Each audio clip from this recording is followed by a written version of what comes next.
Good evening, weary listeners. This is Sorority, the role-playing adventure through many worlds, systems, and characters, but here to explore the many wonders of the human mind. Tonight's episode of Sorority will be set in the world of Arkham horror. And joining me is our lovely players. And with me at the table, I have the fabulous songbird, Ify Fitzgerald, played by Krystina Arielle. Hi. The ever full of gumption, Bootsy Pumpernickel, played by Becca Scott. Oh, hello there. And the sweet but absolute genius, Sophia Maria, played by Surena Marie. Oh, hi. Welcome to the world of Arkham Horror RPG. And for all you listeners who have not had the pleasure of playing Arkham Horror RPG, let me tell you a little bit about how this core system works. In Arkham, we use the dynamic pool system. Our players will have six-sided die on their character sheet at all time. Throughout the game, there are different sorts of scenes in which our characters can interact with the world.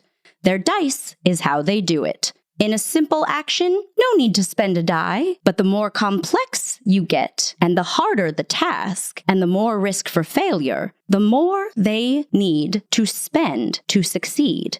How much they choose is up to them, but if they fail or run out of dice, that's all they get, so they have to be careful. Our characters today will be interacting with various kinds of scenes, some narrative, some social, some structured. In a simple narrative scene, you can simply choose how many dice you would like to spend to accomplish simple tasks such as taking out your gun or gambling in a deck of cards, or doing more difficult tasks, more complex tasks, where you will need to spend more dice to get higher successes. In a narrative scene, once you've run out of dice, you simply can no longer affect the narrative mechanically. You can still talk and interact and RP to your heart's content, but you can no longer persuade or distract or aid your allies.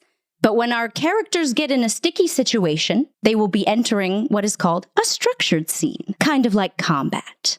Now don't worry, if our heroes run out of dice in a structured scene, they get to refill their dice pool at the start of each of their turns. Now, if our heroes find themselves in a scrap during a structured scene and they take damage, they must remove a die for each point of damage they take until they have time to go to bed and take a nice, good nap and heal up those wounds.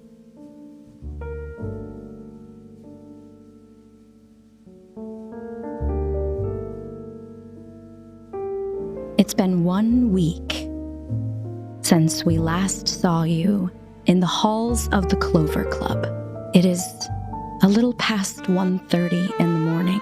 You are asleep in whatever respective beds or soft spots that you tend to find yourselves on your days off, with sleep creeping at the edges of your mind. You think back on this week. Bootsy, you think about the numerous conversations that you've had with Naomi O'Bannon and Peter as you have tried to interrogate the boys, Marty and Billy, who were on a drop that was ambushed and went astray.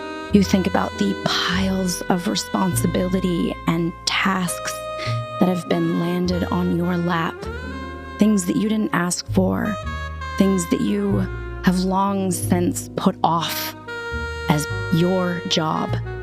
As things got tense, the pressure has been added, as the possibility of war between gangs has stirred trouble in the Clover Club, as unrest has settled upon the patrons of your gin joint. Those new responsibilities, those questions, those concerns weigh on you as we drift to Sophia Maria, asleep, eyes crinkled, a melody playing in your head. The last few nights at the club haven't been as embarrassing or difficult as that first night, but Peter hasn't let you make the opening speech still. You think it's his choice. You're not ready. Over and over in your head, you're not ready, you say, as you're drifting off to sleep. Ify, your nose still aches, despite the fact that you're healing quite nicely, but the sockets under your eyes are still a little tender. And when you sniff through your nose to breathe as the allergen fresh air from the new season tickles your nose, a sharp pain goes through your head. But it's not so bad, considering you didn't even flinch when it hit you in the first place. You've experienced worse. As you think about your days, you think about how nice the club has actually felt. It's been livelier the last few days. People seem to have a smile on their face. There have been more poets that have crossed through the Clover Club instead of card dealers or sharks. People have been coming to you with praises of your songs. You've been getting noticed. And it pains you just a little to know that all of that beauty that they're experiencing from your words is something you'll never quite be able to experience yourself. And as the three of you drift together into dreamland, thinking about your pasts, your futures, the uncertainty of it, you fall asleep. It is close to last call at the Clover Club. Luckily, it's a smooth night at that gin joint. It's a low night. It's your day off. There's not a lot of traffic. It's a nice, easy sipper, as Naomi likes to call it.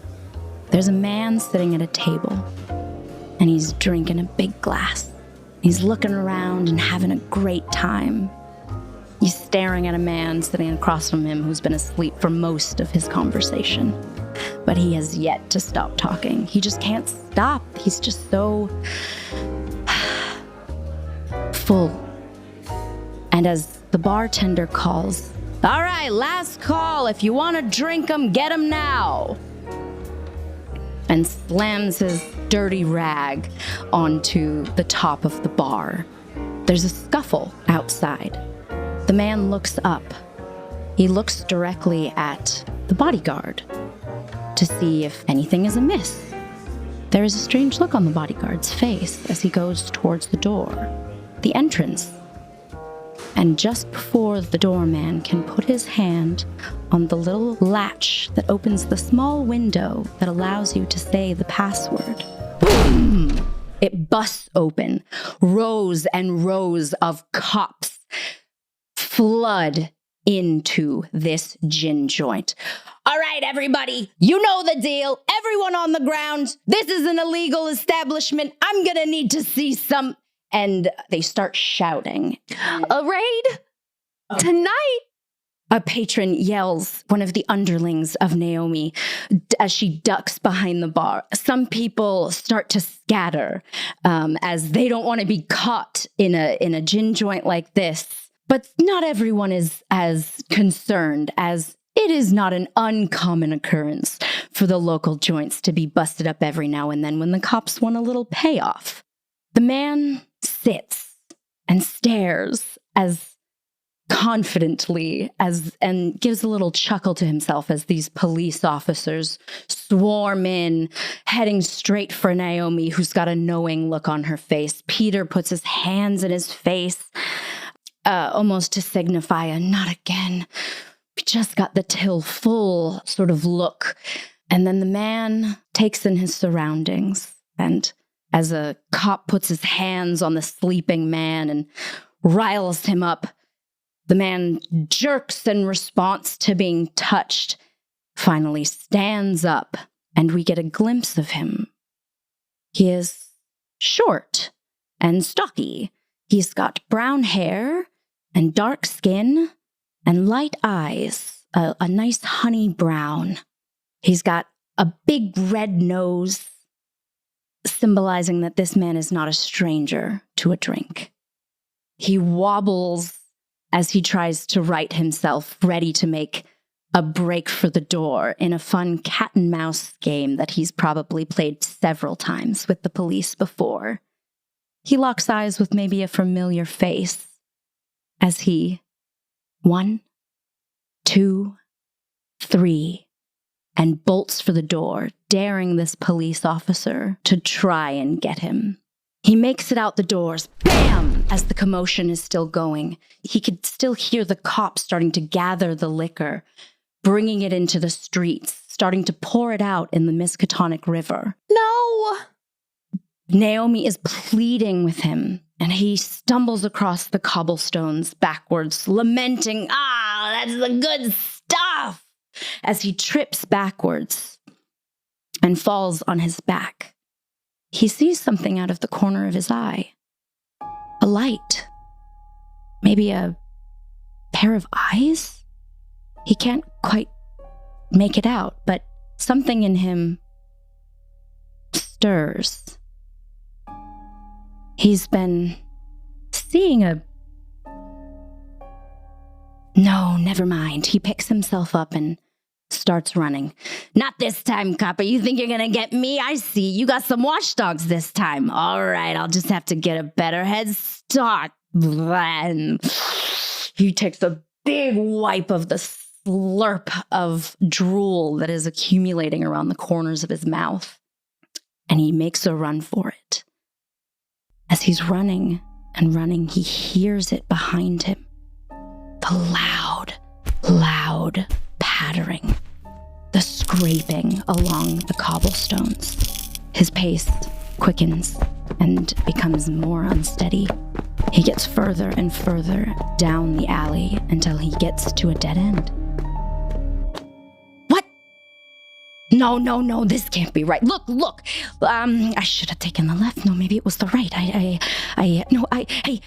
look, buddy. Look, do you want some money? What do you want from me? Do you want, look, I ain't got anything. I already spent it all at the tables. If you want money, you gotta go ask Jimmy. If you want my money, you gotta go ask Jimmy.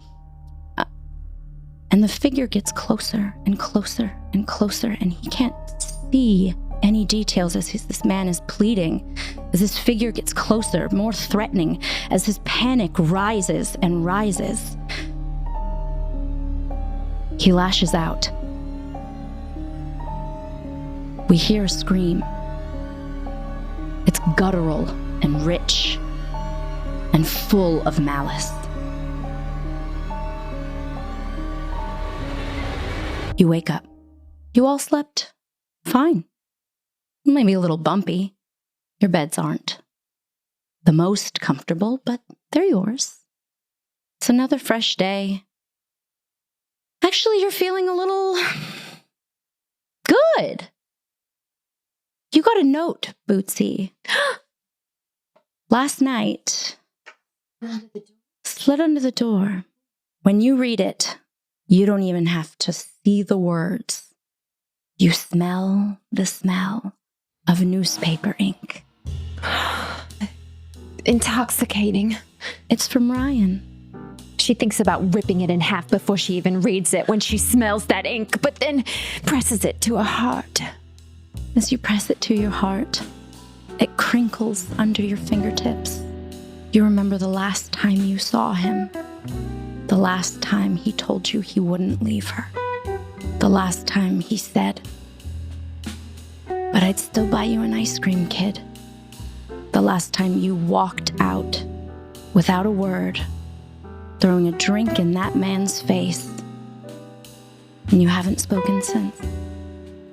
Bootsy Pumpernickel is nobody's side piece. And she looks at the little broken shard of mirror hanging on the wall. Just the size of her face, but she fixes her perfect blonde bob. You fix your perfect blonde bob. Do you read the note? Do you keep it? Or do you rip it and throw it away? She walks over to the window, takes a deep sigh, and reads the stupid note. All it reads is, I can't stop thinking about you. R. With a little heart. Yeah, I know, sweetheart. I have that effect on people. And yet, you can't stop thinking about me long enough to leave that wife of yours. I think he just likes breaking the rules. They all do. As you contemplate the audacity of a note from a lover who has already broken it off, who has already hurt you in so many ways, but also maybe a little flattered. She smirks as she pulls a pack of matches that says the Clover Club out of her dressing gown and lights that sucker up on the fire escape. The window gets a little stuck and she has to move quickly to get it open. Like a whisper, gone in a flash. Nothing more. The words burned from the page, but not burned from your mind. You know what they say about men? Easy to come, easy to go. Oh,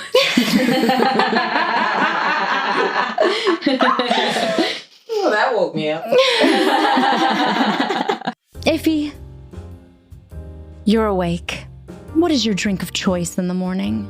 I believe that my drink of choice would probably be ice cold water, followed by scalding hot water, followed by more ice water, and then dousing myself in the hot water because it feels good.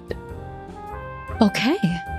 As you take your water ritual and have your morning, I would like for you to give me an intuition roll. You are meditating and having... Was it that one or that one? It was the one. You got a 1? Yeah. You go about your whole routine. Not a single bird disturbs you. No one else in this house that has thin walls wakes you up. Your nose actually feels really good today. You're having a okay start to your morning, and you get a glimpse of yourself in the morning before you head off, because today is the day that you, Bootsy, and Sophia are going to have brunch together at the La Bella Luna. Ever since that day they cleaned you up, you can tell that they've been trying. You don't know what to make of it, but for some reason these two women have been insistent in talking to you after work, before work, during work. Something that they sort of did in passing, but they've been holding a lot more eye contact with you lately. And as you think about these new, even thinking the word friends feels foreign in your brain. You look in the mirror and the person who normally gets you ready for your day is you. You look at yourself, you look concerned, but at ease. It seems that triangle of sadness between your forehead is in a fixture of confusion. I have a question. Yes? Why do they keep talking to us? They keep saying things like, how are you feeling? They ask us what we're doing after work. And I don't want to say sitting in silence and staring at the wall or even talking to the mirror, but I don't know how I'm supposed to respond. How would you respond? Your reflection stares at you and then speaks. When they speak, it's not your voice. It's Bootsy's. They want you to be their friend. Look, doll, I just want you to be my friend. Is that so hard to understand? Yes. You respond to your reflection. I believe that if you get into these relationships, you find yourself in a unique place to get hurt. And so if I don't let them into my space, then they can't hurt me. But I also can't hurt them. And I don't want to hurt them, which is rare, but I don't want to hurt them because I like them. But I don't know how to like them. As those thoughts creep into your mind, we see the full room that you are in. It's covered in reflective surfaces. Broken, some not. You have plates made of silver that have been shined to perfection. You have metal pieces, scraps on the ground that maybe you've collected.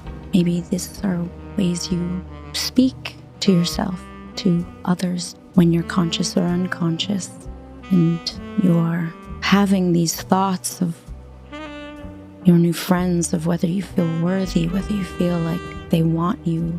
And you know to turn your head, and you make contact with another reflection. This one is not making a confused face. This is you when you are angry and scared. This face has wide, hollow eyes. This is a face of you, but when you are in a darker headspace. Of course they don't want to be your friend, Ify Fitzgerald. Look at you, you can barely speak louder than a church mouse. Who wants a friend who's not brave enough to even speak louder than a whisper? Better by myself. Of course you're better by yourself, darling. But don't cry, because we're here. You are never alone if we are here. We are here. We are here. We You are need here. us. For you. For you. For you. Another reflection. You see both Bootsy and Sophia. It's your face, but you see them. We don't want you. Get out of here. You're not our friend. Scram. We don't want Go you. away. You will only need us. You freak. You will only need us. We're not supposed to have anybody. This is safe. This is safe.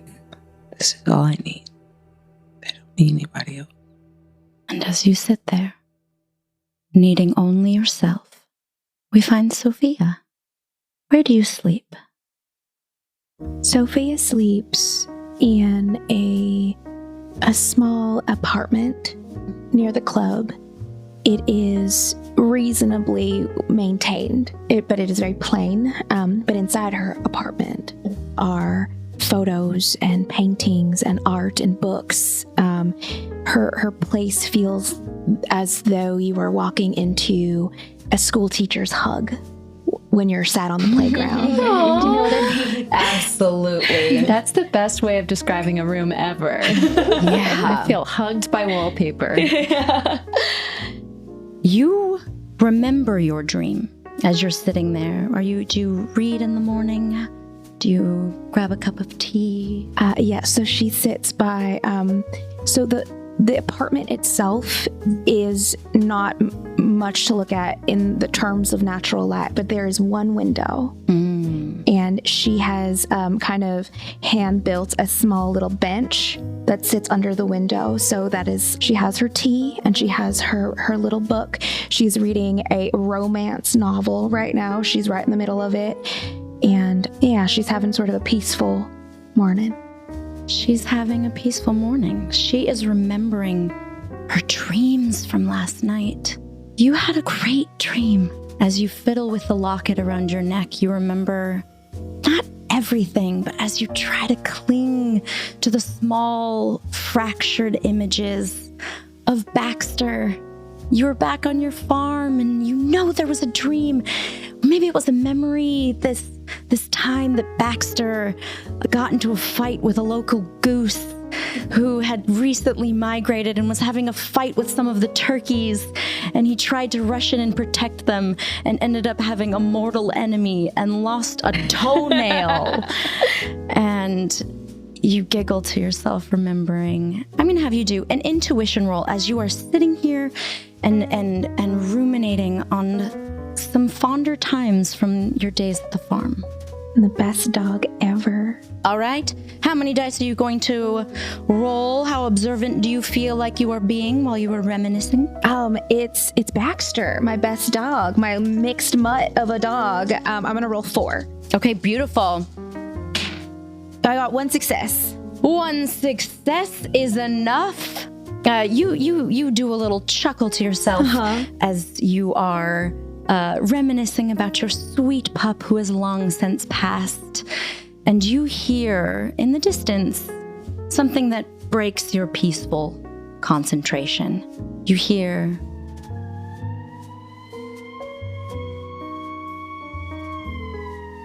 "It's far. and then not so far, and then much too close, and then, wow, there's a lot of commotion down the street. If you look out the window. Yeah, I'm going to look out the window. You see 3 separate cop and police vans and ambulances heading down the main street towards downtown. Now, you don't know where they're going, but downtown is where you all work. It's where your local diner is.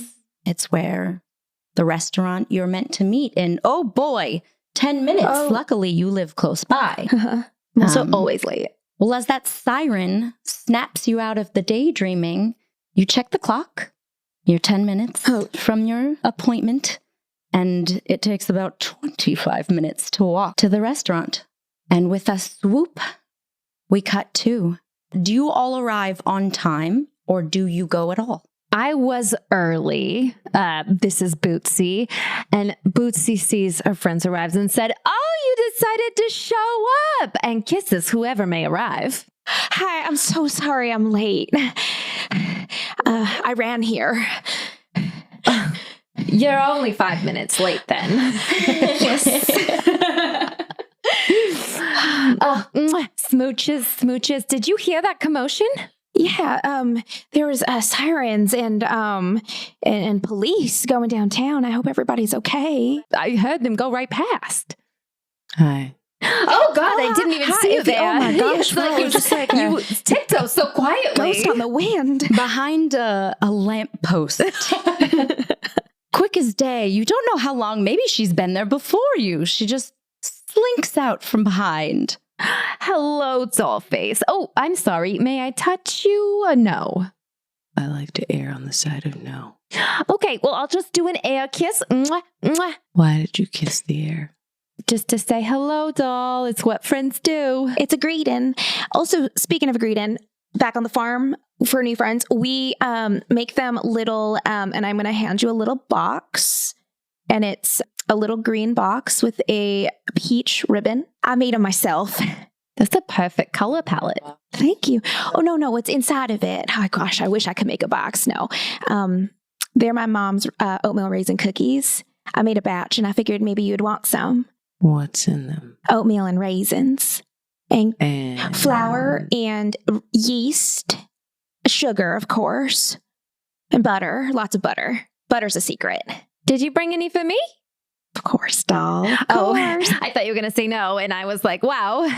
Okay. I reach into my bag of, do they have like the equivalent of a Ziploc? They're like, this is presentation. This was snack for me later. And I am now I covering. feel like a linen Yeah, sack. cheesecloth. Cheesecloth. Wrapped in a cheesecloth. Here you go. See.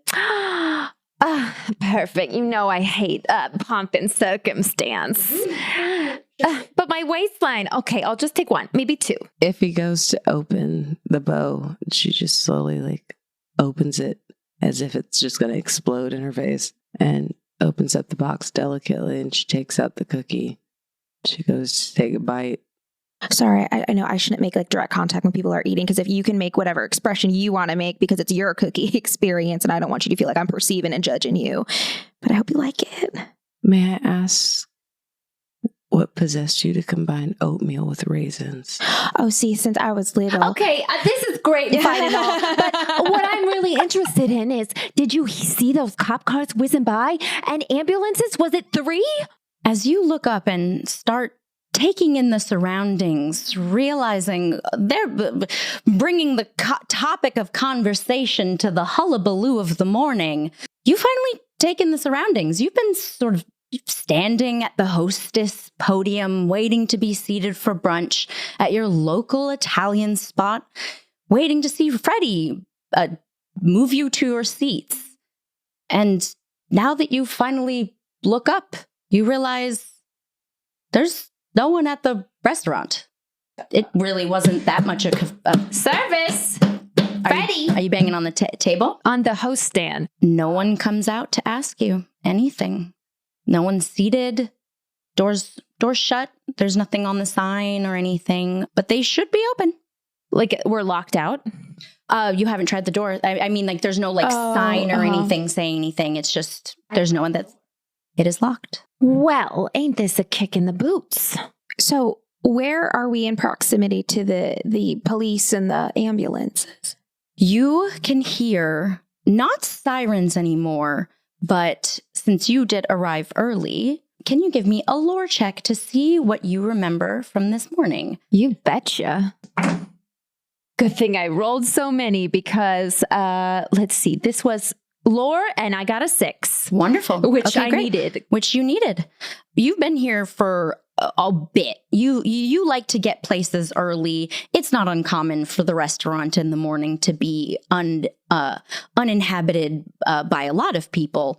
Once you see the patterns, then you see when no one's looking and you could just do a little dine and dash. Just do a little dine and dash. This is a nice hot spot for people that are relaxed and not really paying attention to their pockets. But you do remember there were at least 3 ambulances, or maybe it was 2 cop cars and an ambulance, or maybe 2 vans and 1 you can't quite remember that, but you do remember that it's not far. It's not here, but it's maybe a few blocks away where you remember them sort of stopping. The sound volume ceased around 3 blocks. It didn't get farther. So wherever the ambulance and or commotion and or drama isn't too far away. Would we know, because we work in this area, what that might be the direction of? Sure. Give me a lore. Great. I'm going to do 3 because I really want to know. And you can also aid an ally if you ever feel the need. Just reminding you, you don't have to. I got 2 successes. I rolled 2 5s and my thing was 4. So fantastic. So you live not far from here. You know the alleyways and the safe roads to take at late hours like the back of your hand. Mm-hmm. Peter, of all people, has given you several notes on which ways things turn, which alleys belong to who, which places have the brightest light and which ones don't. It sounds like the commotion is coming from somewhere behind the Clover Club. Not directly behind, not where booze drop-offs happen, but there are a handful of sort of labyrinthian alleyways behind that many people tend to get lost or tragedy befalls them from local criminals or even just alcohol poisoning. Mm-hmm. I think if it's in the direction of the Clover Club, and remembering the conversation I had with Peter a week ago, there's like pit in Sophie's stomach, like she feels heavy, and the only thing she can think about is if Peter is okay. But she kind of swallows it and says, it sounds like it's by the Clover Club. We should probably check on them. What if it's a police? That would be terrible. Okay, let's just look casual. Ify, are you down for some investigating? Her mouth turns up at the corners, and just the idea of an adventure and a mystery is something that she's very, very not excited about. That is great news. Okay, did you see that little corner? Yeah, I saw perk up tiny bit. Like it was really cute, actually. All right, we should go. I follow right behind you. You follow right behind, and I take it you're going towards the quote-unquote basement door of the Clover Club, which is the entrance. Wink, wink, nudge, beneath nudge. The Italian restaurant. Yes. Entrance from the alleyway, you said? Just the entrance. It's your place of work. The business is, the restaurant above is the front, and the business below is the gin joint. Are there police cars outside? Yeah. No, there's a separate entrance. You don't have to go through the restaurant to get to the place. That does have an entrance, but you do not have to go through that. You could go to the other door, or you could try to go through the restaurant door. Up to you. To the Clover door. To the Clover door, yeah. When you make it down, you round the corner to what is your normal front door to the work establishment. And it is got a few new splinters and a few new cracks. And you see it sort of half caved in, as the front entrance has clearly been disturbed. Is the door closed now? No, it is half ajar. Is there anyone around us? There's police officers? Or? There is no one currently on the outside of this alley, but you can go and check inside. Should we go in? Yeah, I think we should. Hold my breath and jump. Can I be the muscle? Absolutely. You could be the muscle. Do you want to go in first? Yeah. Let's do. I really trust you in this moment. There's something that you are powerful, I think. Truly, the whole new side to you. Okay. All right, let's go. Go on in, Ify. Lead the way, Ify. Ify kicks the door in. You kick the door in further. Incredible. Ready Wow. to be... I do squats. It's on its last legs. It is not a door that it has seen better days. And you give it its last hurrah as you break it. The three of you spill into the Clover Club. And on the far end, Naomi shrieks, "No! Right! No more of that busting in the door. Dude, I just had Billy put it back on the dang hinges. Goodness grace. Are you trying to make me break my fanny?" I wasn't trying to make you break anything. I was trying to break your door. Yeah, I gathered that. Goodness gracious, girls. Good. God, it's good to see you. Keep your fannies cool, all right, missus? How am I supposed to keep my fannies Stick cool? it in your mouth. Oh, and she just... There you go. Breathe it in. It's good for you. She just slumps down in a chair and hands you the broom. You take in the surroundings as she takes a big drag of the cigarette. Who do you think ratted you out? Yeah, what happened? Oh, right. Girls, it was a normal night. It was a normal night. You know, that dang chief, he promised he was only supposed to raid on the 4th of the month. Came early. That's not right. When you I have know. a deal with someone, you gotta hold it. I know he was going on and on and on and about a conversation we'd had about me being ready for tonight and us having liquor we weren't supposed to. And, you know, she sort of gives a knowing look and drags another cigarette. But how am I supposed to know? We got the run, you and I, we had the conversation with the boys, and she gestures haphazardly, spilling ash all over the ground for more further cleanup. Look, I said we got it fair and square. We were owed liquor, we got liquor. Doesn't matter who it belonged to in the first place, we got liquor. And they know we give them a pretty penny. So do you think that someone was upset that you got what was supposed to be their liquor supply? Look, all I want to know, have you seen Peter? I was going to ask you the same question. Gosh, I I've just been got waiting here. all morning. Boys! You see behind the counter, two heads pop back up. Billy and Marty. Marty has a nice sling he's rocking, and looks like maybe has a new tattoo. Maybe the wound has gone to his head.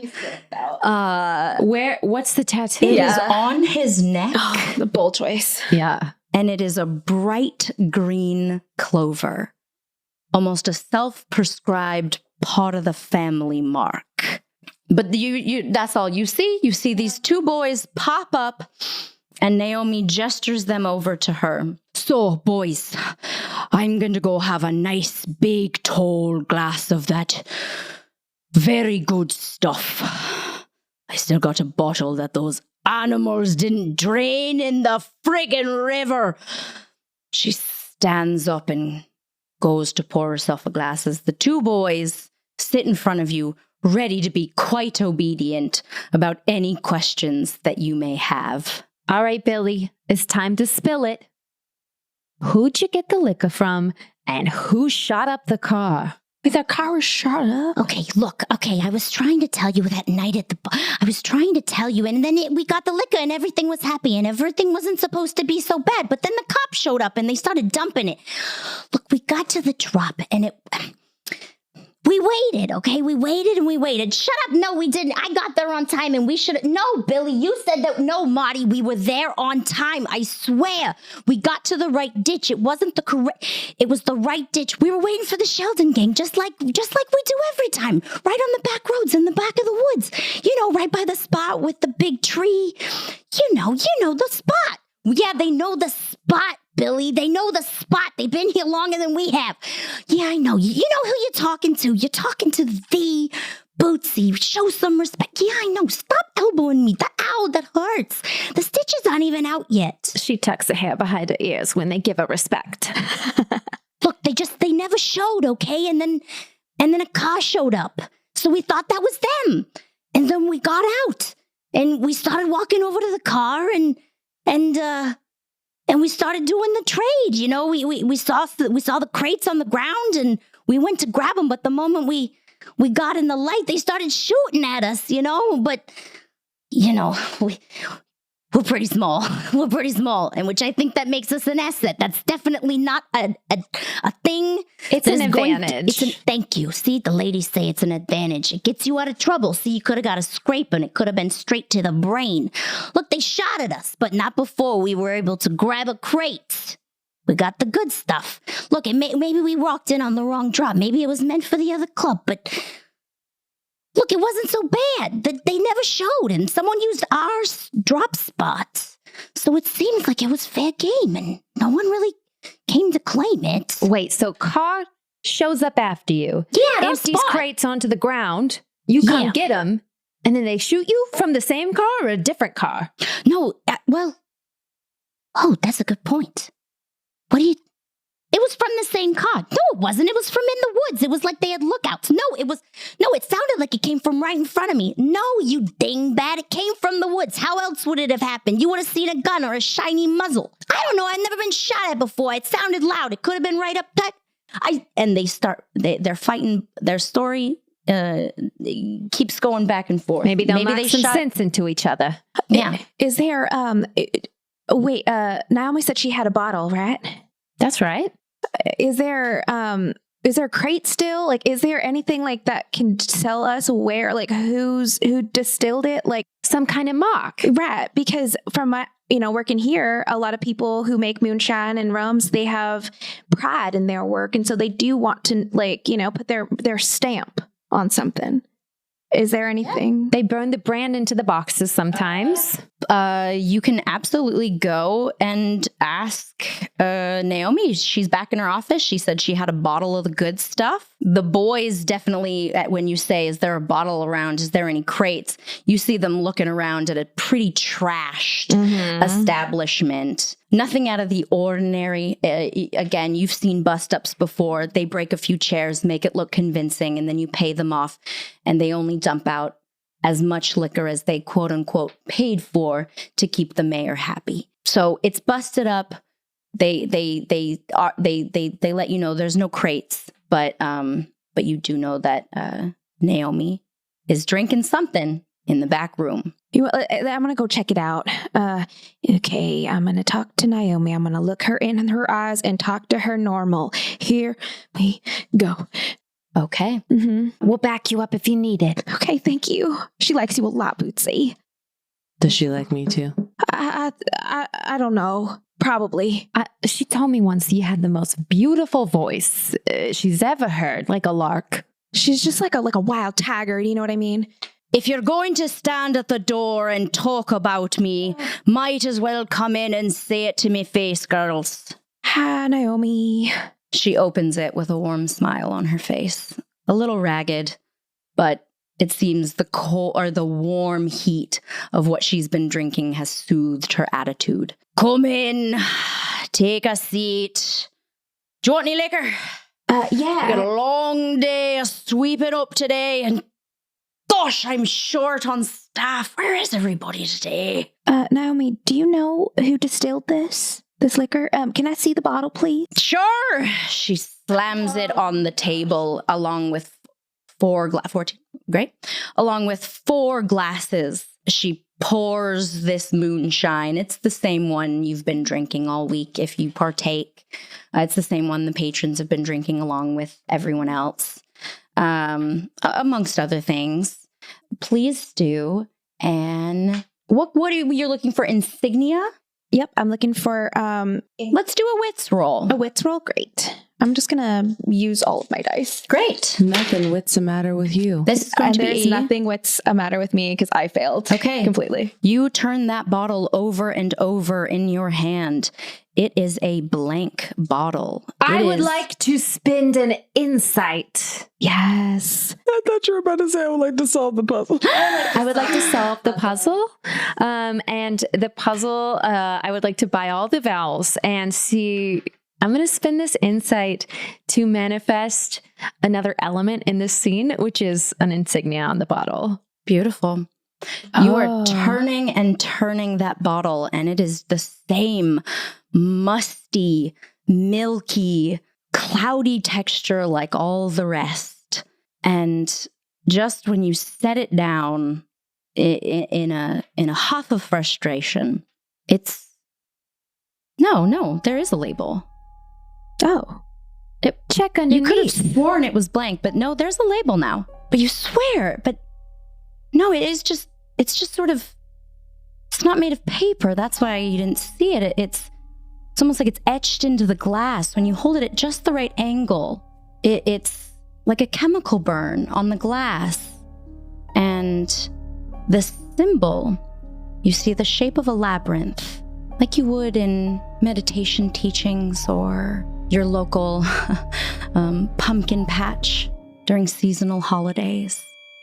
It's a octagon, and you can see woven in the walls that make up the labyrinth symbol, make a T and a P. And that is what you get with your insight. Could I do a roll for intuition and rack my brain for any person or thing with those initials in town? Absolutely. Please do a lore check. Could I use intuition, perhaps? Sure. Yeah. Thank you. I'll let you do intuition. I got a 6. A 6. Okay. That's one success. So you are trying to find out if you know anyone with the name TP or if TP rings a bell. PT. Sorry, TP. TP. PT. TP, right? Yes, TP. You want to know if TP rings a bell. You rack your brain for TP. You think of all the men you've gone on dates with. Every time you've had an interaction, anytime you flip through the wallets, the cards of identification that you've trashed after you've taken the cash. You think of all of the people who've pleaded with you for your hand in marriage as you laugh. And yeah, sure, some of them have been named Tommy Parker or Terrence. You know, those names are common, but none of them were wine farmers. None of them were wealthy enough or cool enough or smart enough to own a winery and you don't have any specific affiliations with any local gangs that have that name. But you do know that the maze is familiar because Ryan works at the newspaper and you've been thinking about Ryan all morning. That cad that decided to interrupt your beautiful morning once again after promising to let you go. I wish you would just stay out of my life, stay out of my heart, stay out of my thoughts. You know that But he could stay in. Ryan Dunphy, bit of a enthusiast, and he likes to research the strange and unusual and the arcane. And you have definitely seen several tomes at Ryan's house before in the late hours of the night. A post-bliss moment of falling into a book. That book, you've seen that symbol before. You've seen that labyrinth. And it is associated with one of the ancient ones.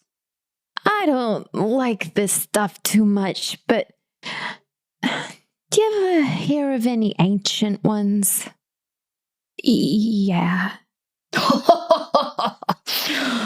Oh, we're getting into the good stuff, eh? And she throws back another shot. Talking about the ancients. Oh, I love folklore. Do you love folklore, Sophia? I do. Actually, I have lots of books on the topics. Oh, I bet you do. All of you look like readers, just like my Peter. Big old readers. I never was a reader. I was more of a pusher. Pusher of what? Pusher of ideas, pusher of my will, pusher of flattery and good jokes and humor and good looks, if I do say so myself. You left out the alcohol. Oh, I thought that part was pretty obvious. I am indeed a pusher of alcohol. And you see a twinge of a look go across her face as she takes another big gulp. Why are you making that face? That thing with your face? Are you lost in a memory? She looks up at you. Her eyes glazed over, indeed, lost in a memory. Tears well up as you see her starting to choke on her words. Shannon? She looks through you. Bootsy, she's looking directly at you. Shannon? Yeah? How can you? Oh, my Shannon. I reach out a hand to her and take her. She grips it with a fury. Ow! Oh, my Shannon, how can you? No, my beautiful girl. My beautiful girl. And she shoves your whole body into hers as she begins to weep. Oh, Shannon. Oh, my gosh, I'm so... That's all right, Mrs. Pusher. I pushed you away. And she has become inconsolable as she repeats. Mrs. O'Bannon, you're all right. You're all right. It's just I'm me. A pusher. I'm a pusher. Girl. Oh, Shannon. Oh, Shannon. Yeah, get a little help. Yeah, it's okay. Hey, hi. How would you like to soothe her? I'm out of dice. I'm out of dice. Do you have full dice? Yeah. Yes. Okay, great. You have a hysterical Naomi Bannon, a woman who is normally so composed, despite being frazzled at every moment, you know she's got it together. She has her team, and she is weeping about a woman you've never heard of, weeping about pushing her away, weeping at the existence of this creature, this person who she sees, but it's just Bootsy. And they have nothing left to give. They have no way to console this woman. They are too entrenched and enthralled with the pain that is oozing out of this woman that is normally so in control. Do you do anything to soothe her? You don't have to. If he walks over to her and puts her hand on her shoulder. Oh, my shadow. And she lays her head on the back of her shoulder and puts her head into her forehead into the back of her neck. She said, I pushed everyone away too. You can come out of this. And if you do, you may be sad, but I can make sure you're not alone. With that, I would love for you to give me a presence roll, and please use your hypnotic tone. You can roll as many as you want. You can roll as many as you want. This will be the last roll. Oh, okay. As your other. I was scared I was going to run out. This is going to be a difficult or a hard roll because she is currently quite inconsolable. I have a 6, a 5, a 4, 3, 3, 2, and my presence is a 6. How many 6s did you get? 1. But I also have an insight. Can I do that? You have an insight, but you also have a talent with your hypnotic tone that allows you to add 1 to a die roll. Is that correct? Oh, so then you can add a 1 to that 5. To 5, and then that's 2 successes. Do you succeed or fail? 3 successes is the number to beat. Did you hit it? No, I did not. You say these soothing words. This morning you've felt so isolated. You're reminding yourself that you are alone, confronted with a woman who is utterly alone. She is surrounded, and yet she can't seem to hear you, just begging for a woman that she sees that you cannot. And as your words enter, they almost connect. They almost pull her out. You see a flicker as she tears her eyes from Bootsy and looks at you, and for a moment you think she's tethered. Maybe this is just a drunken, sad night. And she stands, not acknowledging any of you, and runs, screaming, out of the bar. I can't! No! I got to get her back! No, you can't make me stay! I'm not gonna leave her this time! And she goes flying into the night. That sure was strange. Oh my gosh. Do you follow her? Do you lie and wake together to wonder what just happened? Do you follow what the commotion is? I think if she's gonna run outside and also not knowing where Peter is, I'm gonna run after her. Wait! Well, what are we even doing here? I think there's something wrong with this booze. I'm gonna take a sample and keep them in my pocket to see if we can find someone who knows what the heck is this all about. But I want to find Ryan. And not because I want to find Ryan, but because he knows things. Okay. So you're going to see Ryan. You're going to chase after... Because I also, I have a hunch of what's happening. Okay, great. I'm not a stranger to the occult. Great. So I am going to chase her. You're going to chase her. Mm-hmm. Okay, well, I've got an agenda item too, but I can't leave you alone in the dark at night. No woman should walk alone. It's nighttime? I thought it was brunch time. But look at the sky. You look at the sky. It's nighttime. It's nighttime. Wait, I just woke up. I just found the note. Wait.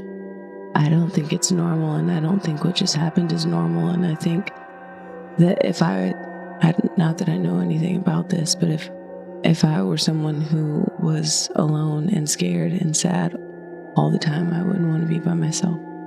Okay. You hear Naomi's cries, her pained shrills echoing down behind the clover as you stumble out into the alley.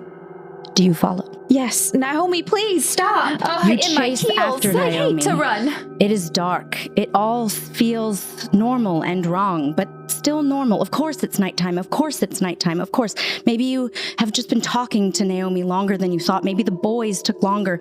Maybe that's why the restaurant was closed. Maybe you just got there late. Maybe today was a day off. Maybe today's daylight savings. Is that a thing yet? I don't know. Your head is filled with this flutter, this confusion, this strangeness, as you realize you have stumbled upon the crime scene. You made it here. The commotion that was, and Naomi is just running right through the tape. No mind. She kneels down at a body. They have brown hair. She's sobbing, begging for Shannon. A police officer comes and ushers and pulls her away. They try and try and try, but eventually the cops sort of drift. They let her go. You walk closer as no one seems to be stopping you. This is an active crime scene. It's been going on for, days? Hours? I don't know. It was this morning and, now, but no one seems to be moving about the way a crime scene should be. They sort of are walking around aimlessly, going about jobs, but dusting for fingerprints on the back of their own shoes. You see a woman dressed in scrubs, clearly a paramedic, is tending to a loaf of bread that was thrown in the trash. And as you continue to get closer and closer to Naomi, you see it's an alley, just like the one. As you think back, maybe you did have a dream about this alley. Maybe you did. Did you remember hearing someone screaming? Or was that just Naomi screaming? Is that Naomi screaming? Naomi is screaming. Naomi is screaming. She's no longer screaming for Shannon. She is screaming. And as you get closer, you see she is not weeping over the body of a woman named Shannon. She is not holding a man who is short and stocky. She is holding Peter.